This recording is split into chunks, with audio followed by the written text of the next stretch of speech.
नमस्ते, स्वागत है न्यूज़ 18 का डिजिटल प्लेटफॉर्म देख रहे हैं आप। मैं हूं आपके साथ पूजा सचदेवा, मेरे साथ है मेरे सहयोगी प्रशांत कटारे। तो देखिए, इजराइल और अमेरिका की संयुक्त कार्रवाई और ईरान पर हमला और उसके बाद ईरान ने जिस तरीके से फुल फ्लैश्ड एस्केलेट किया है, जिस तरीके से ईरान ने बता दिया है कि वो भी अब बैकस्टेप करने के मूड में तो बिल्कुल नहीं है, वो भी कार्रवाई का जवाब देगा और 8 देशों पर हमला ईरान की तरफ से किया गया है, बहुत कुछ बयां करता है। और ये सिर्फ आप देखिए मिडिल ईस्ट में ऐसी सिचुएशन नहीं बन रही है, बल्कि पूरी दुनिया की नज़र इस पर है। और क्योंकि पूरी दुनिया पर इस महायुद्ध का असर पड़ना तो निश्चित तौर पर तय है, लेकिन अब पूरी दुनिया के देश इस युद्ध को देख किस तरीके से रहे हैं, कौन सा देश ईरान के साथ है, कौन सा देश इजराइल और अमेरिका के साथ है, या फिर आने वाले समय में इस युद्ध का क्या असर होगा। जिस तरीके से अभी भी ये युद्ध एक चरम पर जारी है, तो क्या इसका असर देखने को मिलेगा, इन सब फैक्टर्स पर आज हम बात करेंगे। प्रशांत मेरे साथ हैं। प्रशांत, क्या लगता है आपको, क्योंकि अब देखिए ईरान ने ये तो बता दिया है कि भाई हम फुल फ्लेज हम एस्केलेट करने के मूड में हैं, पीछे तो नहीं हटेंगे, कार्रवाई जारी रहेगी। देखिए, ये बात बिल्कुल ठीक है कि ईरान किसी भी सूरत में पीछे नहीं हटने जा रहा। अभी कुछ देर पहले जिक्र हो रहा था कि करीब 10,000 मिसाइलों का स्टॉक है, बड़ी छोटी मिसाइलें जिनका स्टॉक ईरान के पास है और वो कभी भी उनसे अटैक कर सकता है। हमने पहले एग्जाम्पल भी देखा है जब इजराइल के ऊपर अटैक किया ईरान ने, पहले भी ये हुआ है। और दूसरा ये है, इसमें बड़ा महत्वपूर्ण जो पॉइंट आता है वो रशिया का आता है। रशिया बहुत खुल के ओपन तरीके से अमेरिका को लताड़ रहा है, अमेरिका पर सवाल उठा रहा है। और इससे भी बड़ी महत्वपूर्ण बात यह है कि अगर ईरान के लिए अगर और ज़्यादा हथियार की, मिसाइल्स की या फाइटर जेट्स की ऐसी कोई नीड पड़ती है तो रशिया उसके साथ खड़ा हुआ है। चीन एक जो भले ही अभी आप रशिया का क्योंकि जिक्र करें, तो एक पॉइंट मैं और ऐड कर देती हूँ। रशिया ने ये भी कह दिया कि हम इस पूरे मुद्दे को यूएनएससी में लेकर जाएंगे और यूएनएससी में ईरान को सपोर्ट करने की बात भी रशिया ने खुलकर कह दी है। बिल्कुल ठीक है। देखिए, ये अभी का नया पॉइंट, ठीक है, नया पॉइंट आपने जोड़ा है। हाँ। तो अब रशिया का जहां तक सवाल आता है, अमेरिका से पहले से ही टेंशन चल रही है रशिया की, लेकिन यहां पर ईरान के साथ रशिया भी खड़ा होता है बैकडोर से, सामने नहीं लेकिन बैकडोर से चीन भी आपको खड़ा नजर आएगा। यानी किसी तरह का सपोर्ट अगर चाहिए, चाहे वो हथियारों के तौर पर हो, लॉजिस्टिक सपोर्ट हो, दूसरे तरह का सपोर्ट हो, वो सारा चीन रशिया को देगा। आपको याद हो जब भारत और पाकिस्तान के बीच शुरू हुआ था, हम लोग लगातार चर्चा भी कर रहे थे, तब सपोर्ट अगर चीन ने दिया था तो बैकडोर से पाकिस्तान को सपोर्ट दिया था। कई सैटेलाइट्स का सपोर्ट था जिससे बहुत सारी मदद पाकिस्तान को मिली थी। तो यहाँ पर भी हमें ईरान को बहुत हल्के में नहीं लेना है। ईरान लेकिन प्रशांत, आपको लगता है कि चीन को लेकर कहीं ना कहीं, जैसे चीन अभी चीन ने चुप्पी साधी हुई है, खुलकर कुछ नहीं कह रहा है, लेकिन कहीं ना कहीं एक उम्मीद जरूर थी कि चीन खुलकर सामने आएगा, क्योंकि अमेरिका और चीन सब जानते हैं क्या हालात हैं, क्या नहीं है। तो ऐसे में खुलकर तो चीन नहीं आया है, तो ये कहीं ना कहीं लग रहा है कि अभी तो चुप है, आगे देखते हैं क्या रिएक्शन होता है। दरअसल चीन का ये ट्रैक रिकॉर्ड है, किसी भी जंग में, इंटरनेशनल या वर्ल्ड वॉर, कुछ भी हुआ, वो सामने नहीं आता है बैकडोर से। उसमें आपके नुकसान की गुंजाइश कम होती है, आप पीछे हट जाते हैं। अगर आप फ्रंट में आ गए तो फिर आपके नुकसान की गुंजाइश ज़्यादा होती है, आप दो धड़ों में क्लियर बटे नजर आते हैं। लेकिन जब आप बैकडोर से किसी को सपोर्ट कर रहे हैं तो कभी भी हाथ पीछे खींचने की गुंजाइश आपके पास बनी रहती है। तो ये है चीन का मसला। रूस लेकिन खुलकर सीधा चैलेंज कर रहा है और ये मान के चलिए आपकी सपोर्ट भी होगा। एक और एग्जाम्पल बीच में आया था कि क्या ईरान की स्थिति इराक जैसी हो सकती है। सद्दाम हुसैन को जैसे अपदस्थ किया गया था, सद्दाम हुसैन को वहाँ से लेकर आए थे, क्या ऐसा हो सकता है? तो इसकी गुंजाइश बेहद कम है। ईरान बहुत शक्तिशाली पहले से हो चुका है। दूसरा ये कि सपोर्ट बड़े देशों का है ईरान के लिए। और तीसरी बात कि अली खामनेई अभी इतने कमज़ोर नहीं हुए कि जनता उनके खिलाफ पूरी तरह से सड़कों पर उतर जाए। इस तरह का एक प्रयास अमेरिका पहले से कर चुका है। जब खुफिया एजेंसियों के माध्यम से अस्त व्यस्त किया जाता है किसी देश को, या कहीं अस्थिर किया जाता है, बांग्लादेश का उदाहरण हमारे सामने है, श्रीलंका का उदाहरण हमारे सामने है, लेकिन वैसी स्थिति ईरान में नहीं हुई। ईरान को भी एक बार प्रयास किया गया, कोशिश की गई जी। लेकिन प्रशांत, मैं एक चीज और समझना चाहती हूँ, क्योंकि देखिए जिस तरीके से हम इस युद्ध की दिशा देख रहे हैं, क्या ये माना जाए कि ईरान की परमाणु शक्ति के से ज्यादा ये युद्ध क्या खामेनेई के खिलाफ नजर आ रहा है? क्योंकि जिस तरीके से अटैक किए गए हैं जिन ठिकानों पर, वो खामेनेई के ठिकाने या जो वहां के राष्ट्रपति हैं उनके ठिकाने हैं। तो कुल मिलाकर ज्यादा ये नजर आ रहा है कि ये जो युद्ध की स्थिति बनी है या ये जो हमले हैं, ये खामेनेई के खिलाफ है। बिल्कुल ठीक कह रहे हो आप, खामनेई के ठिकाने पर। और दूसरा, हालांकि खामनेई किसी बंकर में अभी भी छुपे हुए हैं। कल भी, इससे पहले भी ये खबर आई थी कि बहुत सुरक्षित ठिकानों पर हैं वो, जहां भी हैं उनकी जानकारी, उनकी लोकेशन किसी को नहीं है। भले ही खामनेई का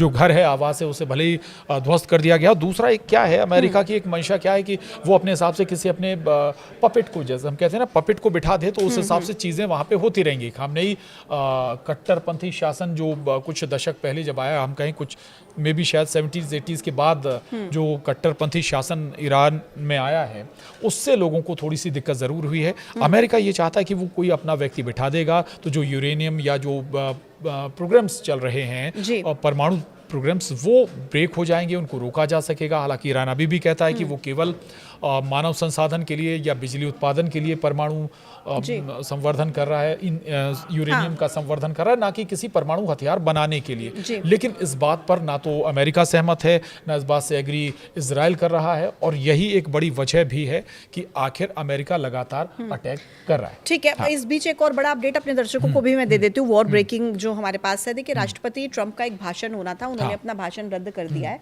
और एक बयान डोनाल्ड ट्रंप का ये आया है कि अगर सरेंडर नहीं किया तो फिर अंजाम भुगतने के लिए तैयार रहिए। यानी कि वहां से भी धमकी आ रही है, वहां से भी धमकी आ रही है, पीछे कोई नहीं हटेगा। बिल्कुल बिल्कुल, लेकिन ईरान भी पीछे हटने को तैयार नहीं है, भले ही ट्रंप लगातार धमकी दे रहे हो। ट्रंप वेनेजुएला ना समझे, वेनेजुएला ना समझे ईरान के लिए, ईरान को, और ईरान ने दिखा भी दिया कि वेनेजुएला नहीं समझने की गलती मत करना, रिटेलिएट भी करेगा, रिएक्ट भी करेगा, आपको जवाब भी देगा। और आप ये देखिए ना, 8 जगह एक साथ ईरान ने अटैक किया, और वो जगह टारगेट किए जहां पर अमेरिकी बेस है, अमेरिकी एयर बेस बना हुआ है, अमेरिकी मिलिट्री बेस बना हुआ है, उन जगहों को टारगेट किया गया। मैं बता देती हूँ कहां पर टारगेट किया एक बार Prashant. Saudi Arab, UAE, Qatar, Bahrain, Kuwait, Jordan, Israel, Iraq, ये वो देश हैं जहां पर अटैक किया गया है ईरान की तरफ से। और जो यूएई की बात मैं कर रही हूँ, अभी थोड़ी देर पहले ही प्रशांत ये अपडेट आया था कि दुबई में हमले जो हैं वो बैक टू बैक ईरान की तरफ से किए गए हैं। अब आप जरा देखिए, दुबई में मुझे लगता है कि 30 से 35% के आसपास इंडियंस वहां पर रहते हैं, भारतीय वहां पर रहते हैं। और इस तरीके से ये इन देशों में जो ईरान की तरफ से अटैक किया जा रहा है, आपने बिल्कुल सही कहा कि ईरान ने ये तो साबित कर दिया है कि वेनेजुएला समझने की गलती बिल्कुल ना की जाए, क्योंकि हम भी पीछे हटेंगे नहीं, पीछे नहीं हटेंगे। आप यूएई का जिक्र करें, इवन इराक की जमीन से जो अमेरिकी बेस है ना, उस पर, उस बेस से भी ईरान पर अटैक किए गए। अभी जो हालिया अटैक हुए उससे भी अटैक हुए। तो ये अभी अटैक रुकने वाले तो नहीं है। ये मानिए कि दोनों तरफ से अभी भी कभी भी शांति की गुंजाइश तो नहीं दिख रही है, क्योंकि ईरान कह भी रहा है कि शुरू आपने किया है, खत्म हम करेंगे इस जंग को, और इसलिए अभी भी शांति की तो कोई गुंजाइश नहीं है। दूसरा, लेकिन एक थोड़ा सा बैक में जरूर जाएंगे, एक बात जरूर अभी निकल कर सामने आई, वो ये कि भाई अमेरिका का इतिहास तो करीब 250 साल पुराना है।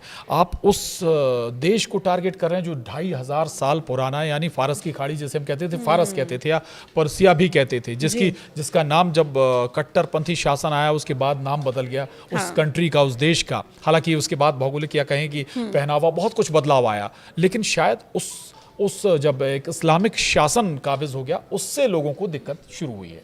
जी, ये बहुत अहम पॉइंट्स हैं जो जिसका आप जिक्र कर रहे हैं, और कुछ बातें जो कुछ ब्रेकिंग्स हमारे पास है, मैं दर्शकों को लगातार उसको लेकर भी अपडेट कर रही हूँ कि ट्रंप ने कहा कि ईरान फिर कभी भी अपना सिर नहीं उठा पाएगा। यानी कि सख्त लहजे में सख्त शब्दों का इस्तेमाल करके जो धमकियों का सिलसिला है ना, ये लगातार चल रहा है।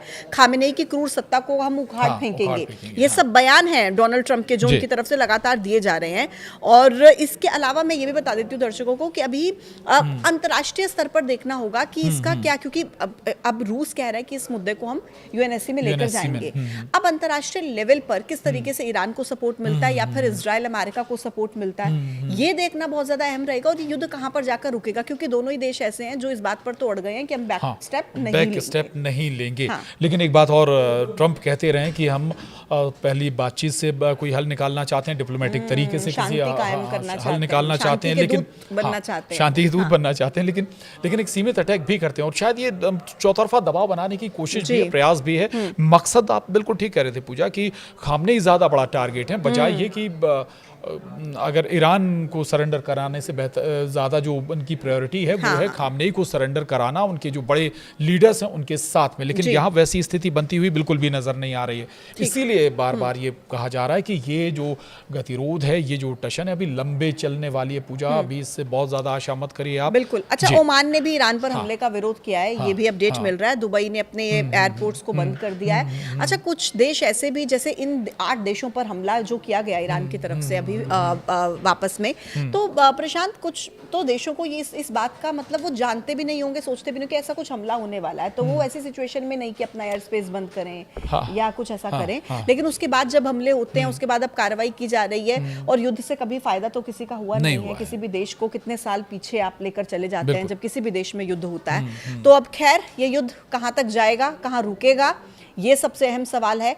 और अंतर्राष्ट्रीय मंच पर किसको किसका सपोर्ट मिलता है और किसकी खिलाफत होती है प्रशांत, ये भी बहुत अहम रहेगा। बिल्कुल बिल्कुल ठीक है। एक चीज़ और बता दें आपको, तीसरी वार्ता चल रही थी, कल तक वार्ता का जिक्र हो रहा था, दोनों तरफ से इस तरह के रिएक्शन आ रहे थे कि वार्ता ट्रैक पर है, अच्छी वार्ता हो रही है और हो सकता है जल्दी इससे कोई सॉल्यूशन निकल आए। लेकिन आप देखिए कि अचानक अटैक कर दिया। हालांकि इसकी तैयारी पिछले कई महीनों से चल रही थी, अमेरिका तैयारी कर रहा था, यानी कि जो तमाम युद्धपोत हैं, फाइटर जेट्स हैं, अलग अलग स्टील्थ फाइटर जेट्स थे, उन्हें मिडिल ईस्ट में तैनात अमेरिका कर रहा था। यानी कि अमेरिका की तैयारी पहले से थी, वो दबाव भी, प्रेशर बिल्डअप भी कर रहा था, बातचीत भी कर रहा था। लेकिन जब बातचीत लगा कि शायद वो बातें मानने को ईरान तैयार नहीं है, तो देखिए अटैक भी किया है। लेकिन अब फिर बात वहीं आती है कि क्या अमेरिका के पास अब आगे रास्ता क्या है। ऐसा तो नहीं कि कई और युद्धों में जाकर जैसे अमेरिका इन्वॉल्व होता है, फंस जाता है, फिर निकलना बड़ा मुश्किल होता है। हाँ। तो देखना होगा कि इस युद्ध का अंत कहां पर जाकर होता है या नहीं होता है। और जो भी अपडेट्स लगातार मिलेंगे अगले वीडियो के माध्यम से आप तक पहुंचाएंगे।